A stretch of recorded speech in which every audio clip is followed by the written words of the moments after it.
teias e cadeias alimentares. O que nos vem à cabeça quando a gente vê uma paisagem dessas, né? A paisagem verde, as árvores, as gramíneas. Nós podemos, né, lembrar aí da questão da fotossíntese, né, que é a principal, a fonte de alimento, de matéria-prima, né, de forma geral. Então, nós temos aí o processo, né, de absorção de energia solar, convertendo em energia para o sistema como um todo, né, para os consumidores de forma geral. Então, a gente tem que lembrar o quê? Que toda a energia que tem, né, sobre a face da Terra, ela é oriunda do Sol. Essa energia ela é capturada através do quê? Dos processos de fotossíntese. Só que a gente tem que pensar também que não são só as plantas, nós temos também as cianobactérias, que também produzem, né, realizam o processo de absorção de energia, de conversão de energia em matéria-prima. Nós temos também as algas, né, que também fazem esse processo, produzem uma quantidade muito grande de alimento, né, produz energia. Nós temos aqui então nessa imagem os seres consumidores, né? Nós temos, quem são os seres consumidores? São os seres que se alimentam de vegetais de forma geral, seja ela gramínea, árvores, não importa. Os consumidores primários são os que se alimentam de gramíneas. Nós temos também os consumidores, os carnívoros, né? Que são consumidores secundários, terciários. Aí a gente tem que ver de acordo com onde ele se encontra na teia, na cadeia alimentar. Nós temos também, além dos consumidores primários, secundários, né, que são os herbívoros e os carnívoros, nós temos os onívoros. O que são os onívoros? Eles se alimentam tanto de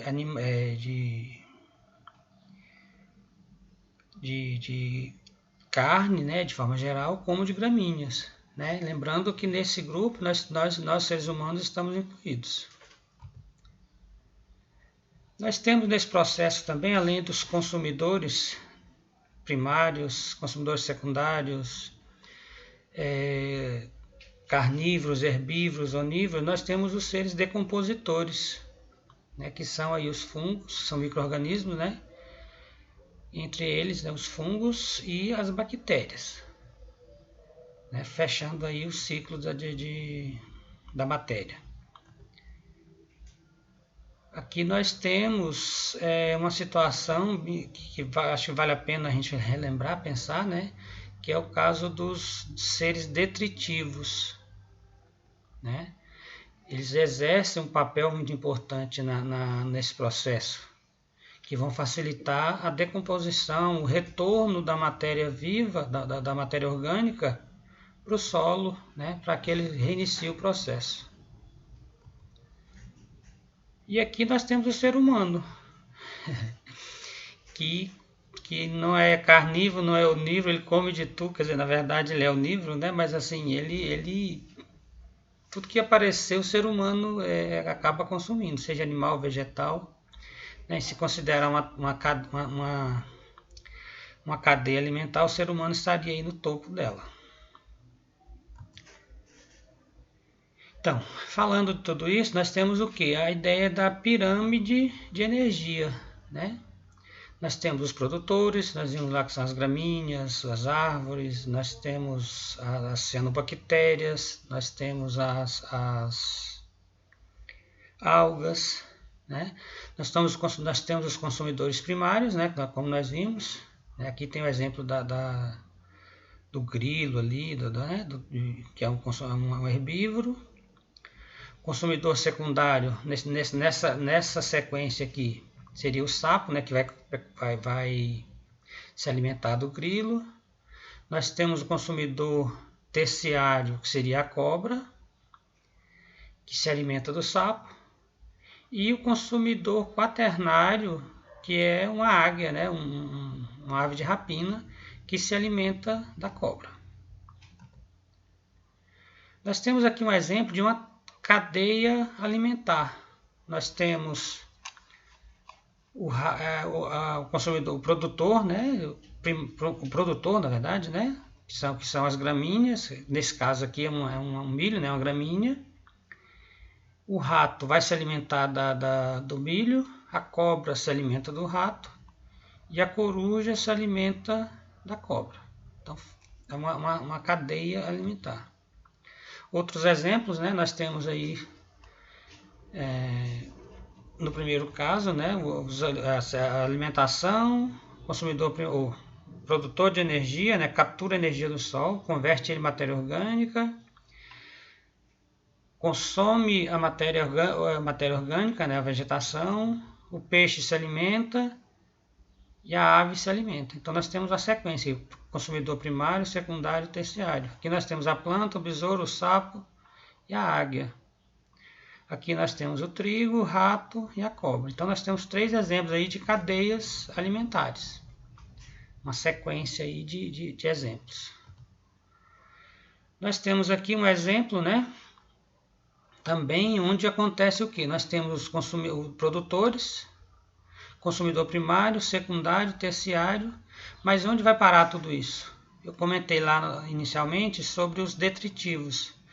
Os detritivos eles são fundamentais no processo de reposição desse material na natureza, que eles vão facilitar o quê? A vida desses seres, né, decompositores aqui, que são os fungos e as bactérias. Eles vão facilitar, acelerar o processo para que os sais minerais, a matéria orgânica, volte para o solo e reinicie o processo. A gente falou em cadeia alimentar, né? A cadeia alimentar você tem uma sequência de eventos. Produtor, consumidor primário, consumidor secundário, consumidor terciário, às vezes até quaternário, né? E a teia, isso é uma cadeia. E a teia alimentar? A teia alimentar nada mais é do que a interação entre várias cadeias alimentares. Você tem interação entre várias cadeias, você vai ter uma teia alimentar. Né? Durante todo o processo da natureza, nós temos infinitas situações. Né? Nós temos seres que podem ser consumidores secundários ou terciários, depende da cadeia que ele se encontra. Todas essas cadeias intercaladas, né, na natureza, nós vamos formar o quê? As teias alimentares. Outro exemplo aqui de cadeia alimentar, né? Nós temos os herbívoros, carnívoros, né? Aqui nós temos consumidor primário e consumidor secundário. Em relação a essa cadeia, nós vemos o quê? Que esse animal ele é consumidor secundário. É um carnívoro consumidor secundário. Em relação a essa cadeia, esse indivíduo aqui, ele é um consumidor terciário. Em relação a essa cadeia, essa sequência, essa ave, né, uma ave de rapina, ela é um consumidor secundário. Em relação a essa, ele é um consumidor terciário.